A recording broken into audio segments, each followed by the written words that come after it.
देहरादून उत्तराखंड की प्रमुख पर्यटन नगरी है और अपने प्राकृतिक सौंदर्य के लिए प्रसिद्ध है।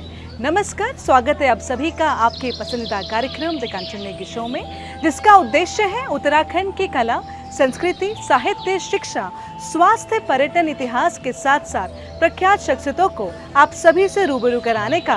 और आज की इस कड़ी में हम आपको लेकर आए हैं देहरादून जू में। तो चलिए देखते हैं क्या कुछ खास है यहाँ पर।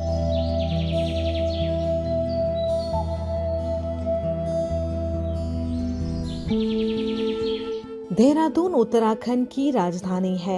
यहाँ पर देखने लायक कई मंदिर और कई पिकनिक स्थल हैं, जहाँ पर आप आराम से घूम सकते हैं।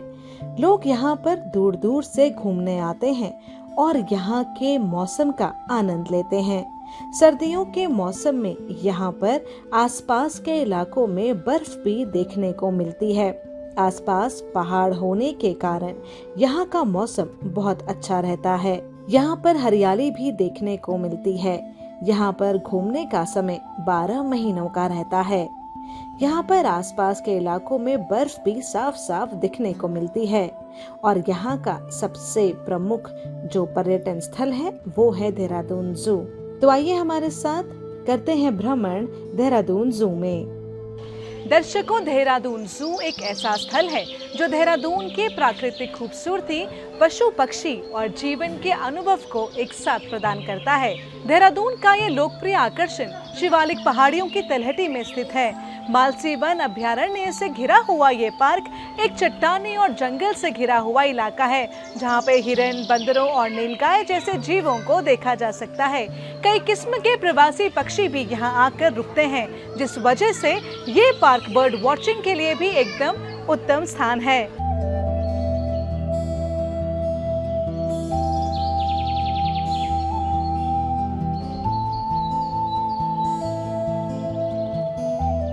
दर्शकों, यहाँ देहरादून जू में बच्चों के झूलों वाला एक सुंदर पार्क भी है और साथ ही कैंटीन भी, जहाँ पर्यटक घूमने के बाद अपनी थकान मिटा सकते हैं। अपनी सुनियोजित वास्तुकला के चलते सैलानियों द्वारा भरपूर सराहा जाने वाला ये पार्क परिवार के साथ पिकनिक पर आने वालों के बीच काफी लोकप्रिय है। ये पार्क सुबह 10 बजे से शाम के 5 बजे तक खुला रहता है और सोमवार के दिन बंद रहता है।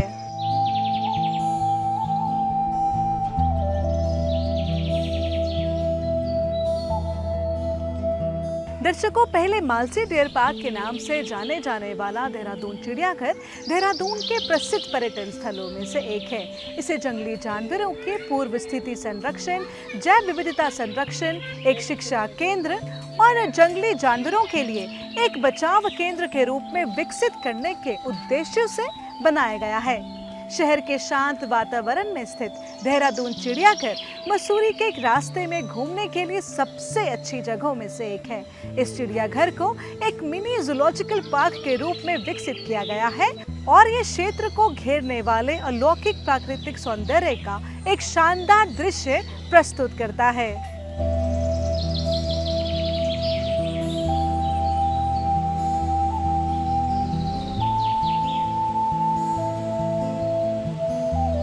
दर्शकों, देहरादून जू के अंदर एंट्री पे सबसे पहले हमारी नजर पड़ती है लेडी एमरेस्ट फिजेंट बर्ड पर, जिसका साइंटिफिक नेम है क्राइसोलोफस एमरेस्टाई।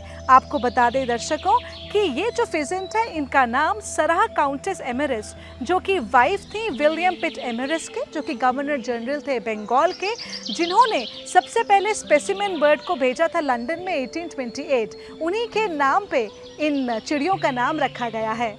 तो आइए बढ़ते हैं आगे। दर्शकों, यह हमारा दूसरा स्टॉप है। यहाँ पे हमें जो चिड़िया दिखेंगी उनका नाम है कोकाटेल, जिनका साइंटिफिक नेम है निम्फिकस होलैंडिकस। आपको बता दें, ये जो कोकाटेल चिड़िया हैं बेसिकली ऑस्ट्रेलिया में ज़्यादा पाई जाती हैं। जो मेल चिड़िया हैं उनके चेहरे का जो रंग है वो सफ़ेद और येलो होता है, लेकिन जो फीमेल बर्ड्स होती हैं कोकाटेल बर्ड्स, उनका कलर ग्रे कलर का आपको दिखाई देगा। खास बात इन चिड़ियाओं की यह है कि इनके दोनों तरफ आपको ऑरेंज कलर दिखाई देता है। दर्शकों, ये है हमारा तीसरा स्पॉट जहाँ पे हमें मिलेंगे कालिस पिजन बर्ड्स।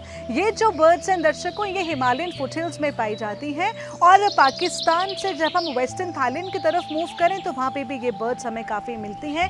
जो मेल चिड़िया हैं वो आपको उनका कलर ब्लूइश ब्लैक मिलेगा, यानी कि ब्लूइश ब्लैक कलर की उनकी बॉडी मिलेगी, लेकिन जो फीमेल्स हैं वो ब्राउन कलर की होती हैं, आप देख सकते हैं।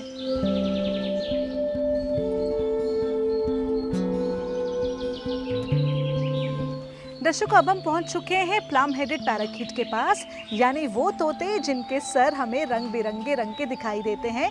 इनका साइंटिफिक नेम है सीटाक्यूला साइनोसेफाला और आपको बता देंगे एशियन पैरट्स के रूप में विश्व प्रख्यात है और ये प्योरली वेजिटेबल फूड खाना पसंद करते हैं और साथ ही फ्रेश फ्रूट्स भी खाते हैं। दर्शकों, अब हम पहुंच चुके हैं सन पैराकीट के पास। ये मीडियम साइज के तोते होते हैं और सूरज की तरह ये ऑरेंज और पीले रंग इनके बॉडी में होता है। मेल पैरट्स और फीमेल पैरट्स का जो बॉडी साइज होता है वो भी एक जैसा ही होता है और ये फ्रेश फल और बेरीज और फूल खाना पसंद करते हैं। दर्शकों, अब हम पहुंच चुके हैं blue and yellow macaw birds के पास। आपको बताना चाहेंगे कि ये जो बर्ड्स हैं ये साउथ अमेरिका के ट्रॉपिकल फॉरेस्ट में पाई जाती हैं और जनरली ये जो बर्ड्स हैं ये आपको इनकी नीले रंग की डार्क ब्लू कलर की टेल दिखाई देगी और ये जो बर्ड्स हैं ये ग्रेन्स, नट्स और फल खाना पसंद करते हैं और इनकी जो चोंच होती है ये काले रंग की होती है, आप देख सकते हैं। दर्शकों, हम पहुंच चुके हैं red and green macaw birds के पास। आपको बताना चाहेंगे कि ये तोतों की प्रजातियों में सेकेंड लार्जेस्ट पैरट्स होते हैं और बेसिकली जो इनकी छाती होती है, फ्रंट कलर जो होता है वो इनका लाल रंग का होता है, ब्राइट रेड कलर का, और आँखों के पास टाइनी फेदर्स यानी कि बहुत ही छोटे छोटे फेदर्स की लाल रंग की रेखाएं होती हैं, लेकिन इनका जो स्किन का पैच होता है वो सफ़ेद रंग का होता है। दर्शकों, आपको बताना चाहेंगे कि ये वन ऑफ द लार्जेस्ट हैं और one of the broadest ranges भी हैं जो मकाओ स्पीशीज़ के यदि हम बात करें, यानी कि सबसे ज़्यादा चौड़े होते हैं ये वाले तोते और जितने भी बड़े हैं उनमें से ये सेकंड लार्जेस्ट हैं। बढ़ते हैं आगे। दर्शकों, अब हम पहुंच चुके हैं अफ्रीकन पैरट्स के पास। आपको बता दें इसका साइंटिफिक नाम है साइटिकस एरिथाकस और ये विभिन्न देशों में पाया जाता है जैसे घाना, युगांडा, कैमरून, अंगोला। और आपको बता दें कि ये मीडियम साइज़ के तोते होते हैं, ना ज़्यादा बड़े ना ज़्यादा छोटे।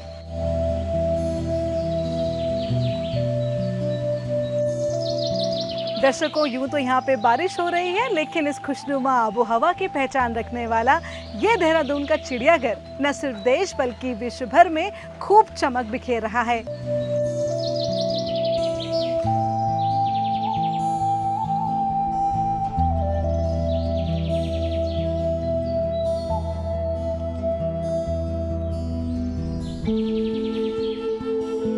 दर्शकों, वन चेतना केंद्र से जू तक के सफर के बारे में यदि बात करें तो देहरादून में मसूरी मार्ग पर मालसी में वर्ष 1976 में 25 हेक्टेयर क्षेत्र में वन चेतना केंद्र की स्थापना की गई। बाद में यहाँ हिरणों की कुछ प्रजातियां रखी गई और नाम दिया गया मालसी डियर पार्क। धीरे धीरे यहाँ रेस्क्यू किए जाने वाले पशु पक्षी भी रखे जाने लगे और फिर शुरू हुई इसके उच्चीकरण की कवायद। 2012 में इस पार्क को मिनी जू का दर्जा मिला और 2015 में ये देहरादून जू बना। दर्शकों, नेचर पार्क की तर्ज पर विकसित इस देहरादून जू में 350 से भी अधिक पशु पक्षी मौजूद हैं। इसके साथ ही यहाँ एक्वेरियम, फन पार्क और कैक्टस पार्क भी है जो कि सैलानियों के आकर्षण का केंद्र है।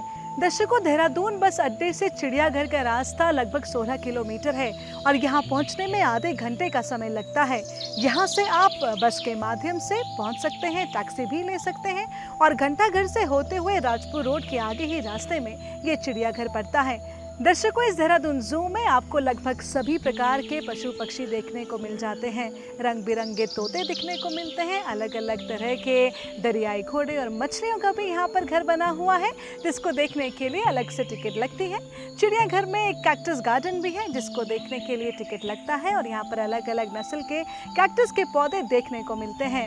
यहाँ पर बारहसिंगा के साथ मगरमच्छ और शेर भी देखने को मिलता है। दर्शकों, यहाँ पर बहुत सारे हिरन भी देखने को मिलते हैं और छोटे पार्क भी हैं, जहाँ पर आप आराम से बैठ सकते हैं, समय बिता सकते हैं और पार्क में सुंदर आकृतियाँ भी देखने को मिलती हैं। छोटे छोटे स्टैचू बने हुए हैं दर्शकों, जो पार्क की सुंदरता को बखूबी दर्शाते हैं।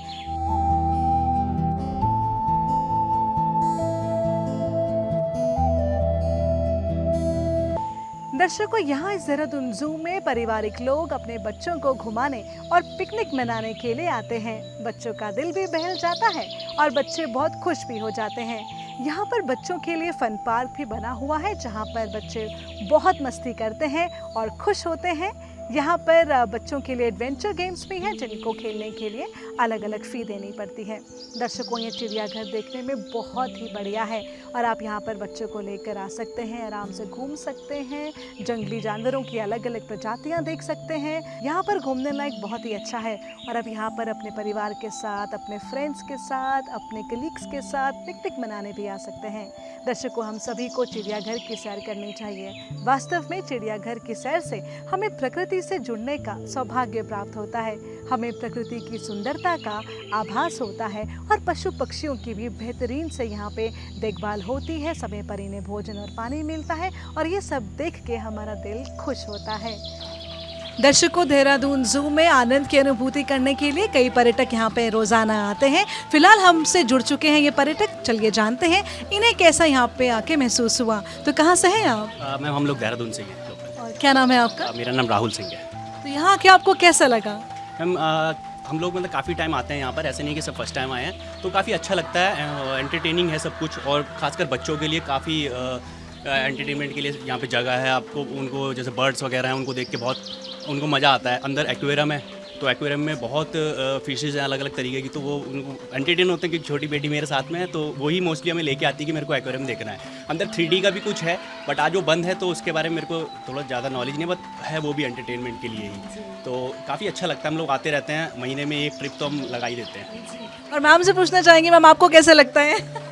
मुझे तो बहुत अच्छा लगता है और स्पेशली बच्ची के लिए अच्छा लगता है, क्योंकि वो एनिमल्स के बारे में जानना चाहती है, क्यूरियस है जानने के लिए कि कौन क्या है, तो हम उसे आकर के दिखाते हैं, बताते हैं। तो ये चीज़ें बच्चों के लिए बहुत अच्छी है और हमें तो अच्छा लगता ही है बच्चों को यहाँ लाके।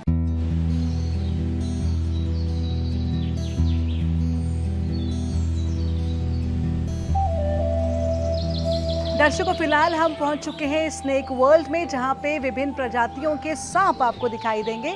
फिलहाल हम पहुंच चुके हैं रॉक पाइथन के पास। आपको बता दें, ये जो सांप होते हैं, इनकी जो लंबाई है वो 7 फीट 12 फीट से के लगभग से शुरू होते हैं और 18.8 फीट तक इनकी लंबाई होती है। ये बहुत ही स्लो प्रकार के होते हैं, स्लो प्रवृत्ति के होते हैं और देखा जाए तो ये इंडियन पाइथन ब्लैक टेल्ड के नाम से काफ़ी प्रख्यात होते हैं। और ये भी आपको बताना चाहेंगे कि ये ज़्यादातर घास में, दलदल में और इसके साथ ही जो चट्टानी तलहटी है वहाँ पे ये पाए जाते हैं और काफ़ी सुस्त और धीमी गति से ये सांप चलते हैं। दर्शकों, फिलहाल हम पहुँच चुके हैं बर्मीज पाइथन के पास। आपको बता दें कि इसका कॉमन नाम अजगर है, जिससे कि हम सभी को डर लगता है। दर्शकों, इसका साइंटिफिक नेम है पाइथन बिविटाटिस और ये दक्षिण और दक्षिण पूर्व एशिया के उष्णकटिबंधीय क्षेत्र में पाया जाता है। ये दुनिया में सांपों के 5 सबसे बड़ी प्रजातियों में से एक है और पीठ के नीचे काले और भूरे रंग के धब्बों के साथ इसका शरीर का जो रंग है वो काफ़ी गहरा होता है। और जब युवा होते हैं ये दर्शकों, तो ज़मीन पर और पेड़ों पर समान रूप से समय बिताते हैं, लेकिन समय का अधिकांश समय ये ज़मीन पर इनका व्यतीत होता है। ये मांसाहारी होते हैं दर्शकों और आहार में पक्षियों और स्तनधारियों का समावेश होता है। तो दर्शकों, फिलहाल हमारे साथ एक और टूरिस्ट जुड़ चुके हैं, उनसे जानते हैं कि उन्हें यहाँ के कैसा लग रहा है। आपका नाम और आपको यहाँ के कैसा लग रहा है? मेरा नाम अंजलि है और यहाँ पे मुझे बहुत ही अच्छा लगा। ये मेरा फर्स्ट टाइम है और यहाँ पे बहुत ही अच्छा एक्सपीरियंस रहा मेरा। और अभी फ़िलहाल मैं यहाँ पे यहाँ इस इंटरव्यू से पहले जस्ट पाइथन वगैरह देख रही थी, यहाँ पे स्नेक वगैरह, और यहाँ पे मतलब हर चीज़ बहुत वेल है, सारी चीज़ें क्लासिफाइड है और बहुत अच्छा एक्सपीरियंस रहा। मेरा नाम सूरबीर सिंह चौहान है। मैं कालसी से आया हूँ, कालसी के जौनसार से बिलोंग करता हूँ और हम फर्स्ट टाइम यहाँ पे आए हैं और हमें यहाँ आकर बहुत अच्छा लगा है। हमारे साथ हमारे बच्चे आ रखे हैं और बच्चे यहाँ आकर बहुत एंजॉय कर रहे हैं, बहुत खुश हैं और क्या बोलते हैं, हमें भी बहुत अच्छा लगा यहाँ पे आके। और मैं लोगों से भी यही गुजारिश करूँगा कि आप लोग आएँ, अपने बच्चों को, अपने फैमिली मेम्बर्स को लेकर आएँ और यहाँ पे दिखाएं अपने बच्चों को। और यहाँ से बच्चे देख के जाएंगे तो बहुत सी चीज़ें यहाँ पे ऐसी है जो बच्चों ने आज तक नहीं देखी है। तो मैं तो सभी से यही गुजारिश करूँगा कि आप अपने फैमिली के साथ आएँ और अपने फैमिली को दिखाएं। धन्यवाद। और आप लोगों का मैं धन्यवाद करता हूँ, दूरदर्शन टीम का, कि आप लोग यहाँ पे जो है अपना प्रोग्राम चला रहे हैं और लोगों को दिखा रहे हैं। धन्यवाद।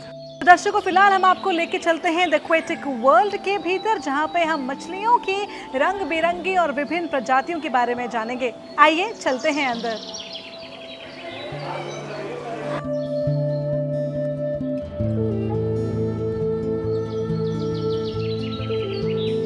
दर्शकों, फिलहाल हम पहुंच चुके हैं ऑस्कर मछलियों के पास। आपको बता दें कि ये जो ऑस्कर मछलियां हैं ये सिचलेट परिवार की एक प्रजाति है, जिसे टाइगर ऑस्कर और वेलवेट सिचलेट और मार्बल सिचलेट आदि के नाम से जाना जाता है। ये मछलियाँ थोड़ी आक्रामक होती हैं, अपनी प्रवृत्ति इनकी आक्रामक होती है और ये मछली घर में अपनी जगह का भी, अपनी सीमा का भी निर्धारण करती हैं। आपको बताना चाहूँगी दर्शकों कि ये मछली Peru, Ecuador, Colombia, Brazil, French Guiana और अमेज़न नदी बेसिन के मूल निवासी होती हैं। आइए बढ़ते हैं आगे।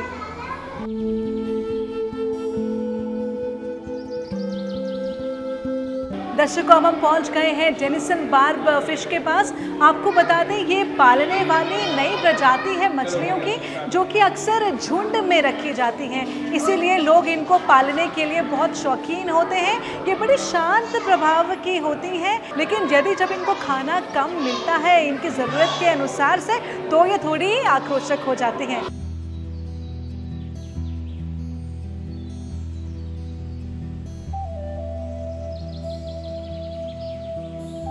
नमस्कार, मेरा नाम मोहन सिंह रावत है और मैं यहाँ देहरादून जू में फॉरेस्ट रेंज ऑफिसर हूँ। देहरादून जू की शुरुआत वन चेतना केंद्र के नाम से हुई थी, जो 1976 में इसको इस नाम से जाना जाता था। और धीरे धीरे क्या हुआ कि इसमें यहाँ चीतल का जो है, यहाँ सबसे पहले चीतल का आगमन हुआ, जो कोई घायल अवस्था में या कहीं से भटक के इस जगह आए, तो चीतल के आगमन से इसका नाम धीरे धीरे मालसी डियर पार्क से इसको जानने लगे लोग। और ये जो डियर पार्क था, इसमें चूँकि यहाँ गांव पास में मालसी पड़ता था, इसलिए इसका नाम जो है मालसी डियर पार्क हुआ। 2012 तक ये इसी तरीके से चलता रहा और इसमें मिनी जू का जो है सेंट्रल जू अथॉरिटी से जो है इसकी मान्यता प्राप्त हुई। और 2016 में मिनी जू के लिए जो है इसमें हम लोगों ने इसकी तैयारी करी और अब जो है ये थोड़ा सा मिनी जू के रूप में हमारा तैयार हुआ है। इसमें अभी हमारा जो इसका जो क्षेत्रफल है ये लगभग 25 हेक्टेयर करीबन है, जिसमें हमारे जो हैं अभी हम जो डेवलप कर पाए हैं ये 5 हेक्टेयर का क्षेत्र हम अभी डेवलप कर पाए हैं। अभी हमारा जो शेष जो क्षेत्र है उसमें भी हमारे जो हैं 11 एनक्लोजर बनने की प्रयासरत हैं हम। उसमें से हमारे अभी 7 एनक्लोजर हमारे तैयार हो चुके हैं। इसमें भविष्य में हमारा टाइगर, लेपर्ड और भालू इसमें जो है हमको रखे जाने हैं। और इसमें जो भालू की जो स्पीसीज़ हैं वो स्लोथ बियर और ब्लैक बियर के नाम से हम यहाँ रखेंगे। मेन जो हमारे पास हैं बर्ड्स, इसमें पैरट की स्पीसीज़ हैं हमारे पास, जिसमें 3 प्रजाति हमारे पास पैरट की हैं, जिसमें रोज रिंग, एलेक्जेंड्रिन और प्लम हेडेड, ये 3 टाइप जो है हमारे इंडियन की हैं। और इसके अलावा हमारे पास विदेशी पैरट के जो प्रजातियां हैं वो हैं, जैसे मकाओ की 2 स्पीसीज़ हमारे पास हैं और कोकोटेल हमारे पास आपको देखने के लिए मिलेगा। इसके अलावा बजरीगर, लव बर्ड्स, ये हमारे पास पैरट की स्पीसीज़ हैं। इसमें जो इसके अलावा हमारे पास फीजेंट हैं, 4 प्रकार के फीजेंट हैं। इंडियन फिजेंट में जो है हमारे पास कलीस फिजेंट है जो उत्तराखंड में काफ़ी मात्रा में पाया जाता है। और इसके अलावा हमारे पास 3 विदेशी स्पीसीज़ हैं, गोल्डन फिजेंट, सिल्वर फिजेंट और लेडी एमरेस्ट करके। इसके अलावा हमारे पास जंगल फाउल है। दुनिया की सबसे बड़ी बर्ड्स हमारे पास ऑस्ट्रिच है। इसके अलावा हमारे पास गिद्ध आपको देखने के लिए मिलेंगे, ईमू देखने के लिए मिलेगा। वाइल्ड एनिमल में हमारे पास आपको घड़ियाल, मगरमच्छ, टर्टल, टॉर्टराइज और स्नेक की 10 स्पीसीज़ आपको देखने के मिलेगी। साथ साथ हमारे पास इग्वाना है और मछली में आपको जो है 40 प्रकार की मछलियाँ आपको बड़े बड़े टैंक्स में रखी हुई मिलेंगी। बहुत अच्छी स्पीसीज़ हमारे पास कलेक्शन है। 131 स्पीसीज़ हमारे पास कैक्टस और सैकुलेंट की हैं। और ये हमारा छोटा सा जो इसका रूप है वो है। लगभग इसमें आजकल वीकेंड में 2 से 3 हज़ार के आसपास पर्यटक यहाँ आ रहे हैं और सीज़न ऑफ के टाइम पे भी कम से कम 600 से 700 के आसपास पर्यटक यहाँ पर आते हैं। और 50,000 रुपये करीबन जो है हमारा कम से कम एक दिन में जो है रेवेन्यू तैयार हम करते हैं। इतना हमारे पास कलेक्शन हो जाता है। वीकेंड में हमारा जो है 1.5 लाख के करीबन हमारा जो है रेवेन्यू इकट्ठा होता है। हमारे यहाँ जैसे जू में आप प्रवेश करेंगे तो यहाँ खाने पीने की चीज़ों को ले जाना हमारे यहाँ वर्जित है। और प्लास्टिक की बोतल्स के लिए हमने विशेष इंतजाम किए हैं कि प्लास्टिक की बोतल अंदर ना जाए। फिर भी जो लोग ले जाते हैं उसमें हम स्टिकर लगाते हैं 10 रुपीज़ का, और वो बोतल्स वो जो हैं वापस जब करते हैं तो उनके 10 रुपीज़ वापस किए जाते हैं। वैसे तो खाने की सुविधा में हमारे यहाँ कैंटीन का भी सुविधा है। बाहर हमारे जू से ही लगा हुआ वसुंधरा बिल्डिंग में हमारी कैंटीन्स हैं। इसके अलावा हमारे यहाँ विद्युत की काफ़ी खपत होती है, तो हम लोगों ने जो है विद्युत के लिए सोलर पैनल हमने लगाए हैं और उसमें 40 किलोवाट तक का जो है हमारा वसुंधरा बिल्डिंग में 40 किलोवाट तक की सोलर एनर्जी हम उसमें इकट्ठी करते हैं। इसके अलावा हमारा जो ऑफिस है, वेटनरी हॉस्पिटल है, किचन है, इसमें 5-5 किलोवाट के 3 और हम लोगों ने जो है 15 किलोवाट और हम जो है सोलर एनर्जी हम यूज़ करते हैं। इसमें जो हमारी एनर्जी जो बच जाती है वो हम इसको सेल करते हैं। ये एक छोटी सी जानकारी हमारी जो है देहरादून जू की है। दर्शकों, फिलहाल समय हो चला है आपसे विदा लेने का। चलते चलते कहना चाहूंगी कि जीवन की राहों में चलते चलते खुशियों की ओर बढ़ते चलो। दर्द को भूलकर हंसते हुए सपनों को पूरा करते चलो। सफलता की ऊंचाइयों को छूने का ख्वाब देख उस ख्वाब के साथ आगे बढ़ते चलो। कभी हार न मानो संघर्षों से, बस निरंतर चलते रहो, बस निरंतर चलते रहो। और इन्हीं पंक्तियों के साथ और इस उम्मीद के साथ की द कंचन नेगी शो की टीम फिर हाजिर होगी अगले शनिवार रात 9 बजे सिर्फ दूरदर्शन उत्तराखंड पर। आप फिलहाल हमारी टीम को और मुझे यानी डॉक्टर कंचन नेगी को दीजिए इजाजत। नमस्कार।